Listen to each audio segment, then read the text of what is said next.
I caught my boyfriend cheating, then found out I was just one of many Reddit story. I used to think I had it all. A life that others envied, a relationship that seemed flawless on the outside, and a man who could do no wrong. The kind of man who instinctively knew when to send flowers, who kissed me on the forehead every morning, and who never forgot an anniversary. We lived in a bright apartment in a quiet neighborhood, filled with plants I never watered because he always remembered to. He cooked. He folded the laundry without being asked.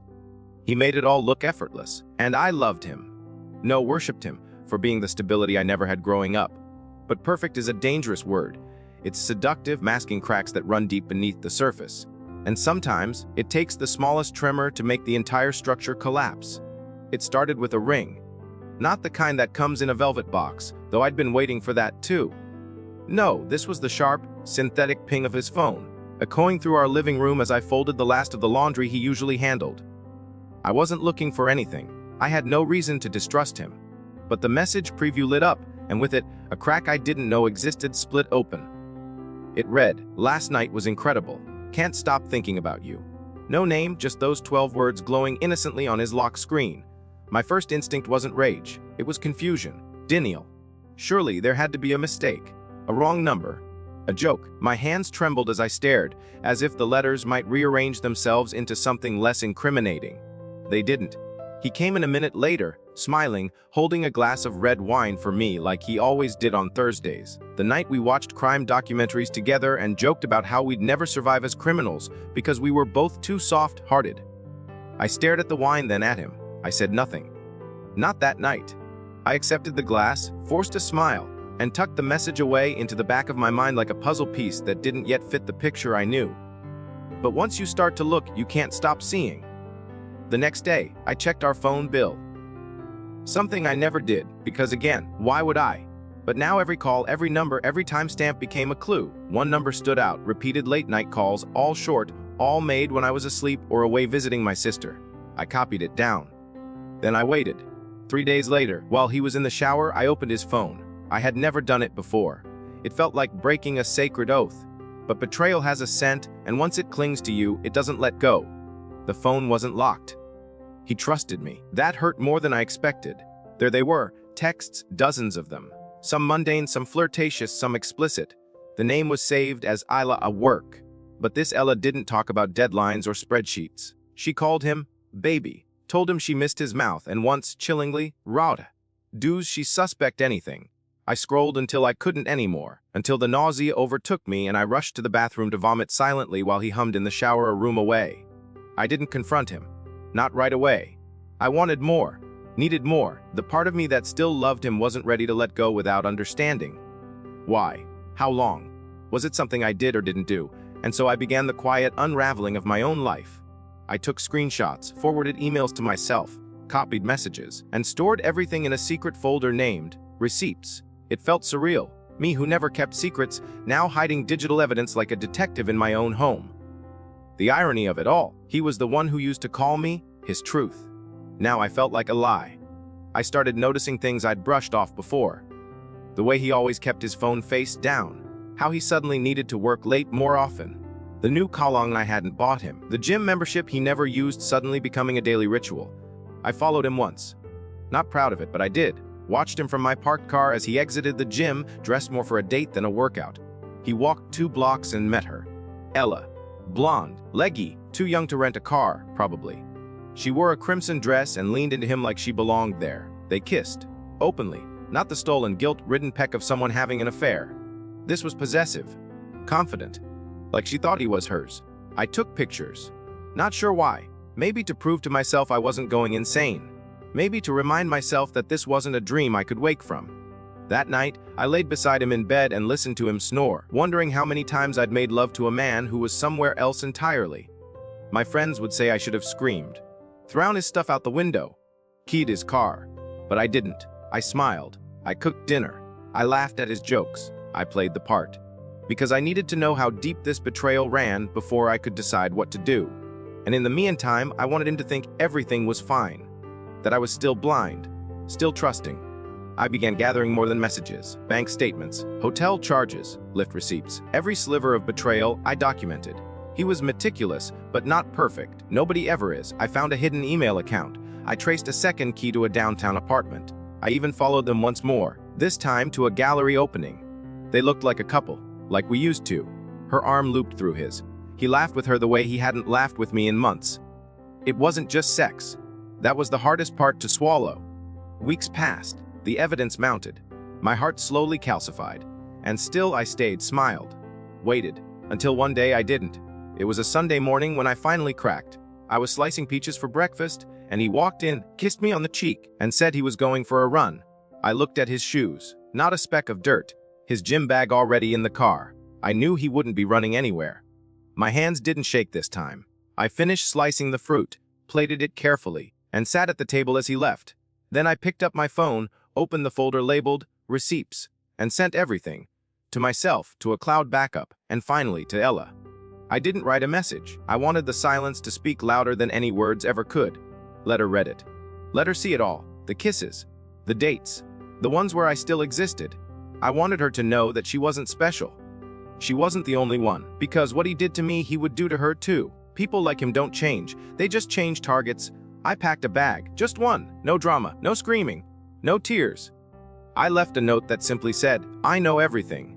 And then I walked out the door of the life I thought was mine. The apartment. The man. The lie. But this isn't where it ends. It's just the beginning, because what I didn't know then, what I would soon discover, was that this story wasn't about his betrayal. It was about what came after, about how deep the rabbit hole went, and about how Ella wasn't who I thought she was. The days that followed felt like floating through a fog of adrenaline and disbelief. I moved in with my friend Lena, who didn't ask many questions and offered a quiet corner of her guest room with fresh sheets and a key I never needed to return. I didn't tell her the details, just said I needed space, which was both a lie and the most honest thing I'd said aloud in weeks. I didn't cry. I didn't scream. The grief was colder than that. It didn't claw at my chest. It sank into my bones like winter. I thought sending Ella those screenshots would close a chapter. It didn't. In fact, it opened one I didn't know existed. 3 days after I left, she responded, not with apologies or outrage, but with a single message. Meet me. Tomorrow, 2 p.m. Café Loose. You'll want to hear this.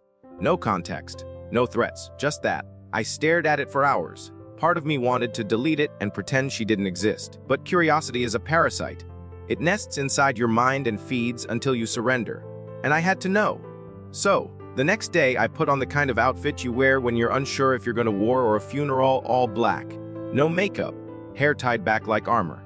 I arrived 10 minutes early and ordered coffee I wouldn't touch. She was already there. Ella looked different in daylight. Not the carefully filtered version I'd seen online or the vampish blonde from the gallery night. She wore no makeup, hair pulled into a lazy ponytail, and her eyes, though striking, were rimmed with a tiredness that matched my own. She didn't smile. Just gestured for me introduction sit. No apologies. Just silence thick enough to chew on. Then she said something that cracked the foundation beneath my feet. He told me you died. I blinked. What? She didn't flinch. She pulled out her phone, scrolled, and showed me a message. His name at the top, time-stamped 3 months ago. Oh. She passed. It was sudden. I don't want to talk about it. My stomach lurched. She went on. He said you had a car accident, that he was grieving, that he needed time. That's why we weren't official. That's why he kept disappearing. I believed him. Because who lies about something like that? I stared at her. My heartbeat was a hammer in my ears. I had no words, just the growing realization that this wasn't just betrayal. It was madness. He told you I died. She nodded, and that's not the worst of it. She handed me a folder, a literal manila folder like something out of a detective show. Inside were printed emails, photos, receipts. Familiar names, none of them mine. 3 other women, one in Chicago, one in Austin, one overseas, each believing they were the only one, each with the same sweet messages, the same inside jokes, the same stories about growing up in Maine, about losing his mother, about volunteering at animal shelters. Except his mother is alive, and according to Lena, he's never set foot in Maine. Ella had tracked them all down over the last month. She'd noticed patterns, phrases he reused, photos with inconsistencies, timelines that overlapped. It started when she found an earring in his car. Not hers, not mine either. Another woman's. She confronted him, and he'd gaslit her so hard she nearly questioned her own sanity. That's when she started investigating. And then she got my message. We sat in that cafe for over 2 hours, piecing together a man neither of us really knew. Someone who'd built a mosaic of affection out of lies and projected perfection. A sociopath in a button-down shirt. A calm man of emotions. I thought I'd been cheated on. In truth, I'd been part of a network, a system, a rotation of women, all handpicked, all manipulated, all discarded when they got too close or too curious. The worst part, he was good. Too good. He didn't steal money. He didn't hit.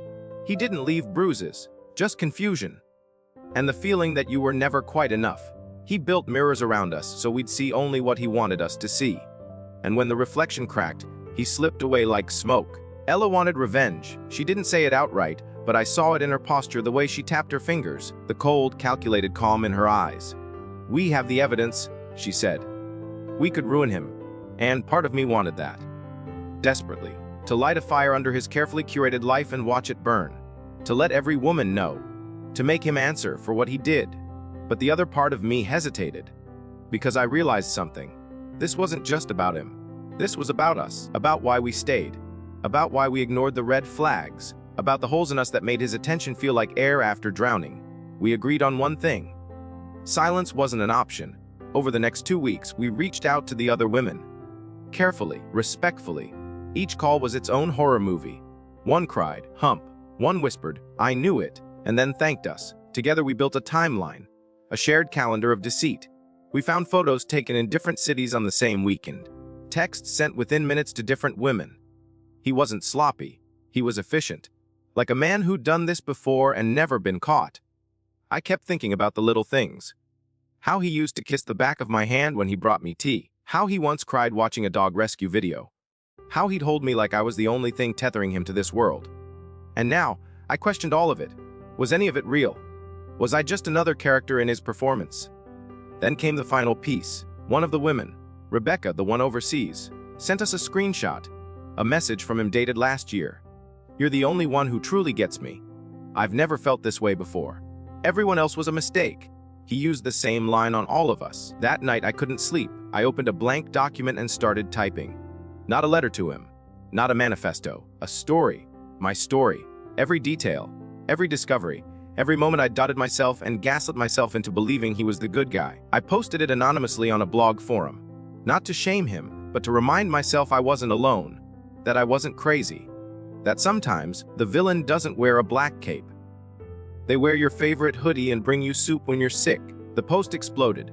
Women messaged me from all over. Similar stories. Same tactics. Different names. It was like he had clones, or worse, like there were more of him out there. Men who knew exactly how to weave affection into manipulation. And then, the email came. Subject, I can explain. It was him. After 2 weeks of silence. 2 weeks of me assuming he'd moved on to his next mark. He wrote pages. Said Ella was unstable. That the other women were exaggerating. That I misunderstood. That he loved me. That he wanted to fix things. That we had something real. That I was still his truth. I didn't reply. I forwarded it to Ella. She didn't reply either. Instead, she posted it, redacted, on the same forum. The caption read, "A masterclass in manipulation. Read and remember, real love doesn't make you feel crazy." We didn't hear from him after that. Maybe he got scared. Maybe he moved on. Or maybe, just maybe, he realized his game was finally over. But closure didn't come from silence. It came from reclaiming the narrative. From refusing to carry his lies like shame. From turning heartbreak into power. And from a strange, unexpected sisterhood that formed in the aftermath. Ella and I still talk. We're not friends, not really. But there's a bond now. Etched in betrayal, forged in fire. And every so often we check in. Not to talk about him. But to remind each other we survived. Still, a part of me wonders. If he could do all this, what else was he hiding? Because something still didn't add up.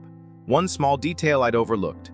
The key. The spare apartment key I found in his coat pocket weeks before everything unraveled. It wasn't for our place. And it wasn't for hers. I should have thrown it out.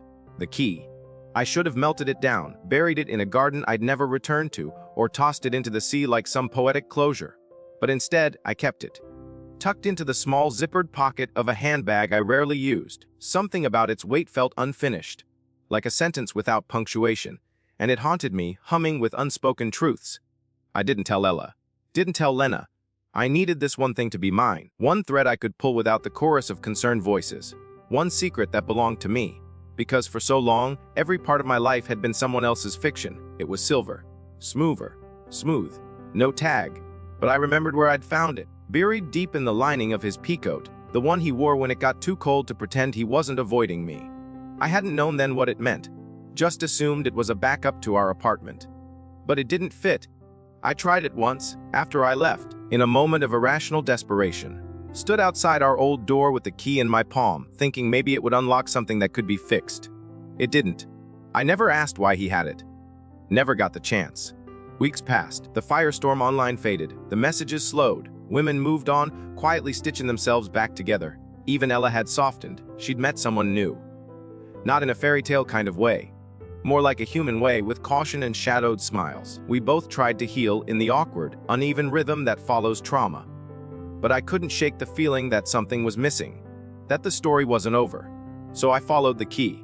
I retraced habits, places he used to go when I wasn't around. I even went through old bank statements, trying to cross-reference where he'd spent money that didn't match his stories. And then I found it. Recurring charge to a small building on Renner Avenue. Not a hotel, not a gym, a private storage facility. I looked it up, monthly rental, electronic entry, individual unit locks. And just like that, I knew it was the only thing he truly kept separate. I waited until Sunday afternoon, dressed in nondescript clothes, and wrapped myself in a fog of determination. I told myself it was just curiosity, that I needed to know so I could finally move on. But beneath that was something darker, a hunger to see everything, to understand the full depth of the man who fractured me and still walked freely. The front office was closed. It always was on Sundays, but the gate code still worked, and the key, it slid into Unit 47 with an ease that made my stomach flip. The door creaked open. It wasn't a storage unit. Not really. It was a sanctuary, a museum of a life I didn't recognize. The walls were covered in photographs, not framed but pinned, rows and rows of them. Printed snapshots, Polaroids, candid phone captures. Some were of him, alone, smiling into space. Some were of women, dozens, maybe more, in cafes, at parties, on park benches. Most of them were blurry, taken from a distance. None of them posed. It felt voyeuristic, like stepping into a stalker's shrine. But what chilled me more was that I was in there too. Not just once. Multiple times. A photo of me waiting at a crosswalk. Another of me laughing in the kitchen, window light on my face. One of me asleep in bed, hair fanned across the pillow. All taken from angles that suggested I never knew they were happening. I backed up, breath catching, stomach twisting. This wasn't just cheating. This was obsession. Curation. There were notebooks too, dozens of them. Black covers, neat labels. I pulled one out, my name written across the spine. Inside were dates, observations, patterns. She hums when she's anxious. Prefers jasmine tea when it rains. Avoids confrontation.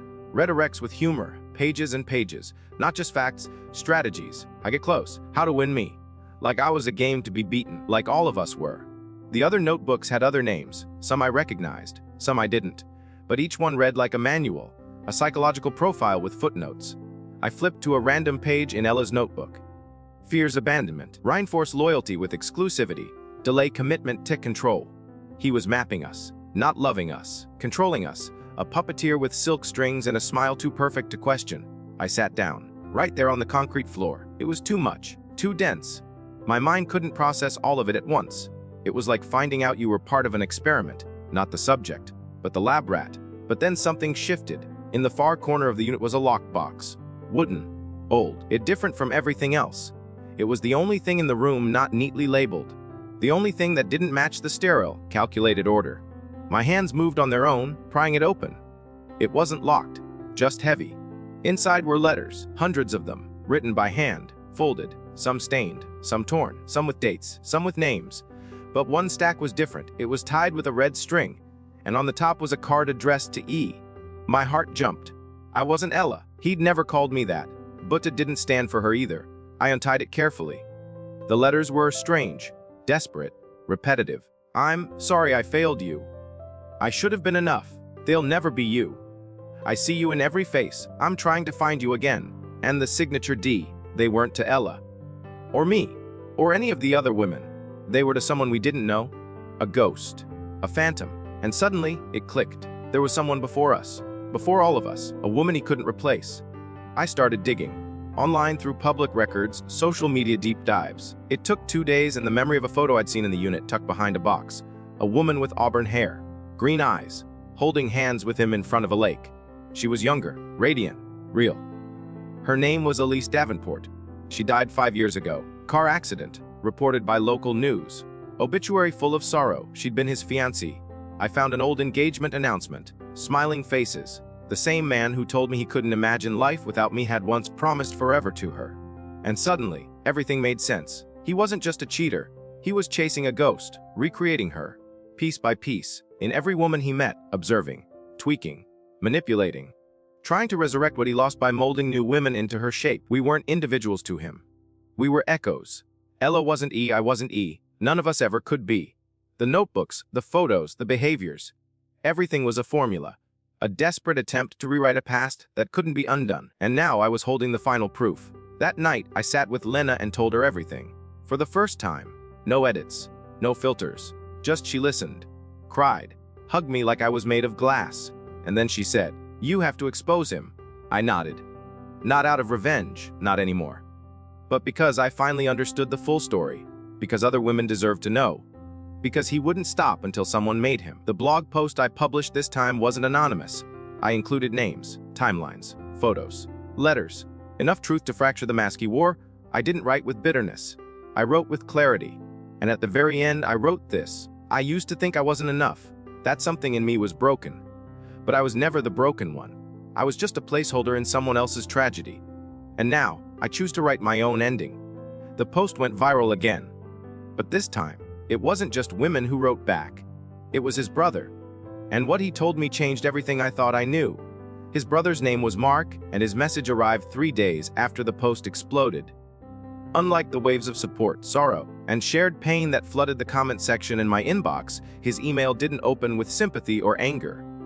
It began simply with, "You don't know half of it. I think it's time someone told you the rest." He didn't ask if I wanted to know. He told me I needed to. Said he had been waiting for someone like me to finally expose what the rest of them had chosen to ignore, excuse, or bury under the illusion of family matters. I sat frozen, reading the message a dozen times before replying. He gave me a number, said to call. So I did. Mark's voice was nothing like his brother's. No velvet tone, no warmth manufactured for comfort. It was scratchy, tired, like he'd smoked too much and slept too little for most of his life. He didn't ask how I was. He didn't apologize for what his brother did. He dove straight in. And with every sentence, the air around me turned colder. He told me that Daniel, yes, his name was Daniel, not Dan, like he had insisted I call him, had always been different. Not in the playful, marches to the beat of his own drum kind of way, but in the way a predator wears a smile. That as a child, he had a habit of staring too long, listening too intently, mimicking emotions he didn't feel. That he never cried when their dog died. That he once stole from their mother's purse and convinced her that she had spent the money and forgotten. Manipulation wasn't a learned skill for him, Mark said. It was instinct. At 13, he'd forged a teacher's signature. At 15, he seduced his best friend's girlfriend and then told the friend she had made the first move. At 17, he disappeared for 3 days and returned with no explanation, only a calm smile and a new scar on his wrist he refused to talk about. Mark said their parents tried to ignore it all, brushed it off as teenage rebellion, said, "Boys will be boys," and poured another glass of wine. But then came Elise. She wasn't just his fiancée. She was Mark's friend. They'd known each other before Daniel entered the picture. And when he did, everything changed. Elise lit up like a house in the middle of winter. She believed in Daniel with all the hope of someone who didn't yet understand that some people love the idea of love, not the work it takes to keep it real. He mirrored her, Mark said. He became whatever she needed. Sweet, sensitive, broken. She thought she was healing him. In truth, he was studying her, and then Elise died. But not the way Daniel said. There was no tragic accident. No sudden, unavoidable loss. Elise's car had gone off a cliff late one night on a coastal road. Daniel said she was alone, grieving a fight, distraught, but Mark never believed it, because Elise had left a voicemail for him just hours before, her voice trembling, saying she needed to talk. That something wasn't right, that she had to get away, that she finally saw it, who Daniel really was, that she was afraid. The police ruled it an accident. There was no evidence of foul play, just a curve in the road, a dark night, and a car that failed to stop. But Mark never let it go. He told me he spent the next year trying to piece it all together. But Daniel was careful. Too careful, there were no texts, no threats, just charm and grief, the perfect performance. Daniel didn't attend the funeral, said he couldn't bear it. But what he did do was collect every photo of her he could find, every letter, every belonging, claimed it was to remember her. But Mark suspected it was to own her memory. And that's when it started, he told me. The pattern, woman after woman, always kind, always soft-hearted, always fixers, always a little broken. Daniel picked women who saw the potential in people, who wanted to save, to help, to heal. He'd love bomb them, smother them in attention, and then slowly reshape them, subtly, gently, until they laughed like Elise, spoke like Elise, wore her perfume, cut their hair the same. One even started painting, something Elise had loved to do. You weren't just cheated on, Mark said, his voice cracking. You were recruited into a resurrection. I felt sick, not just at the realization, but at the clarity of it all. Everything I had thought was unique. Our jokes, our rituals, the intimacy we shared. None of it had been real. It was a script, a rerun, a cycle he never stopped spinning. I asked Mark why he was telling me this now. Because you did what I couldn't, he said. You made him visible. You tore the mask off. And you weren't the first woman to walk away. But you were the first one to document it, to prove it.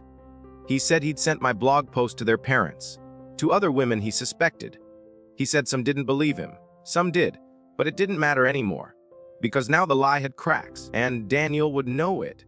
I thanked him, for the truth, for not letting it rot in the quiet, and then he said one last thing. Check your email in an hour. I'm sending you something he left behind.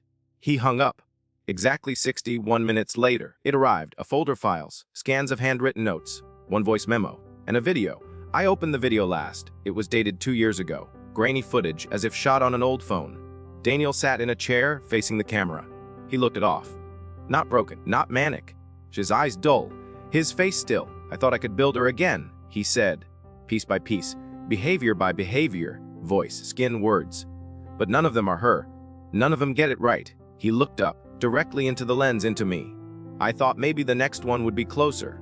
The right laugh, the right sigh. I got close once, but she caught on, said she felt like a shadow. He paused. I didn't hurt Elise. I loved her, but she left anyway. She always said I loved the idea of her more than her. Maybe she was right. He stood, walked toward the camera, reached for it, his voice just before the video cut out. Maybe love is just a game of memory, and I'm the only one who remembers the rules. The screen went black. I didn't sleep that night, not out of fear, but out of mourning. Not for him, not even for Elise, but for the version of myself that had loved a man who never existed, a ghost in someone else's dream. The next morning, I deleted the video, and then I booked a one-way flight. Not to run, but to start over, for real this time. Because the truth didn't just destroy me, it finally set me free. The flight wasn't planned. It was a reaction, a rupture in the stale routine of survival. I booked it while still half numb, sitting cross-legged on Lena's couch, laptop balanced on my knees, the digital confirmation screen glowing like a dare. Destination, Portland. Not the one in Maine that Daniel once claimed as his childhood sanctuary, but the one across the country, far from the apartment where his scent still clung to the curtains, far from the city where I'd met him, loved him, bled for him without knowing. I needed a reset, not just in geography, but in memory. Ella drove me to the airport in silence. There was no dramatic goodbye, no teary hug, just a quiet solidarity between survivors. She handed me a small envelope before I left and said, "Don't open this until you feel whole again." I slipped it into my coat pocket without protest. At that point, even curiosity felt too heavy. Portland met me with gray skies and a kind of quiet I hadn't known I craved. No one knew me there. No one knew him. No one called me babe, or asked I was okay with pity stretched over their faces like plastic wrap. I rented a tiny studio over a bakery. The scent of sugar and cinnamon woke me each morning like a reminder that sweetness could still exist without an agenda. For the first few days, I did nothing. No blog, no journal. I deleted social apps, changed my number. I watched strangers pass beneath my window and told myself each one had their own scars, some visible, some buried. And in that thought, I felt less alone. But healing isn't linear. It doesn't come in waves. It comes in jagged pieces, scattered across hours when your chest feels hollow and mornings when you forget to feel anything at all. Some nights, I'd wake up gasping, sure I'd heard his voice. Others, I'd find myself about to text him, my thumb hovering over his name like an addict returning to poison. I never hit send, but the instinct remained, like a phantom limb. A week into my exile, I started walking. At first just around the block, then through entire neighborhoods. One afternoon I ended up at a bookshop nestled between a florist and a locksmith. The irony didn't miss me. Flowers and keys, the two things Daniel used to manipulate and unlock every woman he'd ever touched. Inside, I wandered through aisles of worn paperbacks and dusty hardcovers, no purpose, just motion, until I found a book of essays titled, Making the Self, How We Become and Break Again.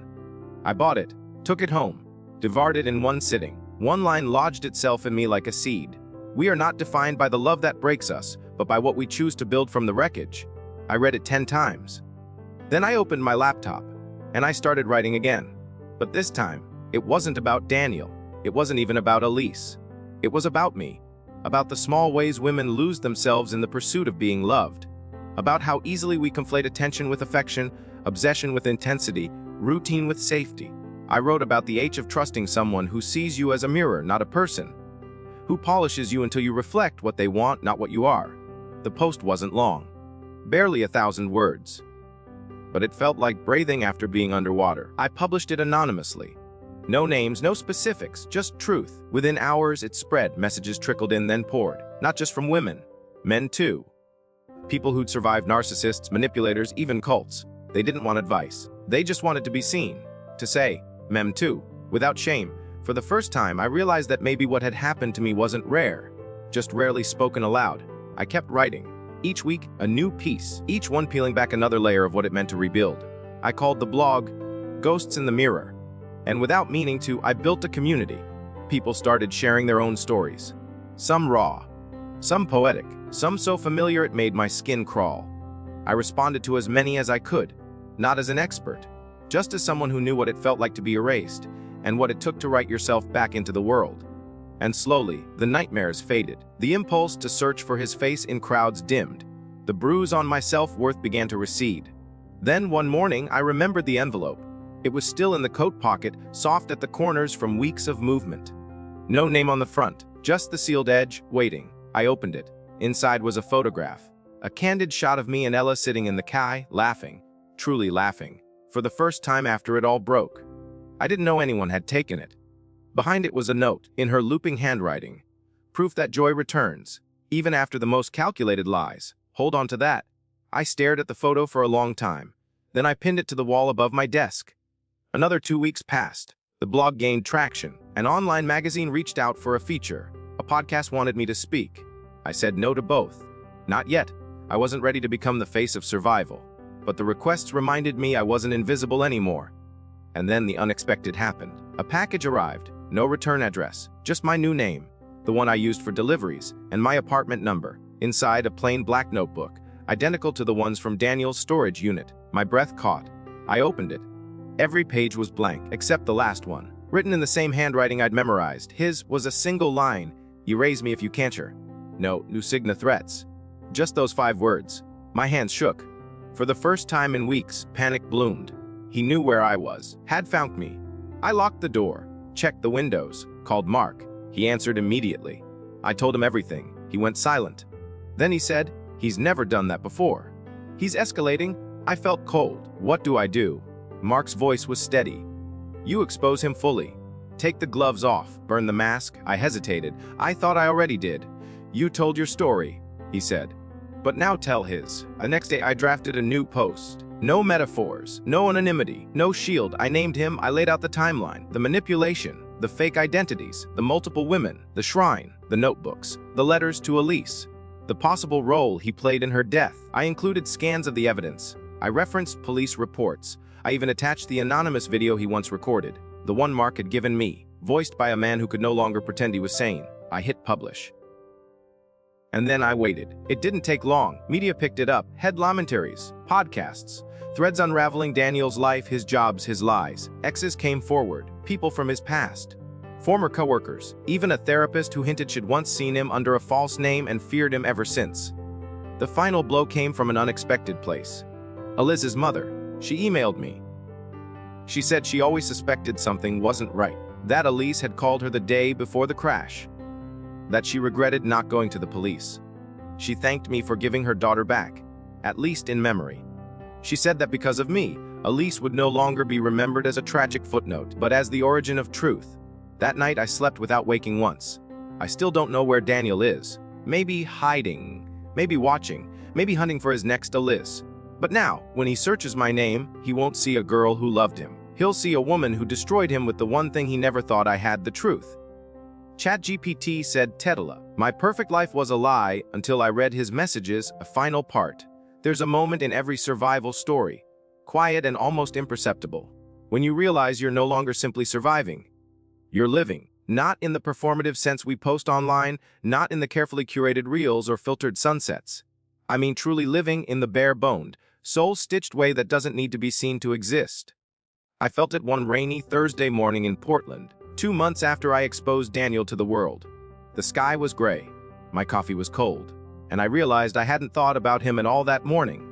Not even once. It felt like slipping out of a skin I didn't know I'd been wearing. The fallout had been seismic. Overnight, Daniel went from charming entrepreneur to internet cautionary tale. His photos were dissected on Reddit. People made TikToks analyzing his language, his mannerisms, his eerie calm. True crime podcasts wanted interviews. One influencer dubbed him the emotional taxidermist. And while part of me recoiled at the spectacle, a much deeper part, the raw, bruised part that had once begged for answers in silence, felt vindicated because finally, the world saw him as I did, not as a misunderstood romantic, but as a carefully engineered fiction. I didn't hide anymore.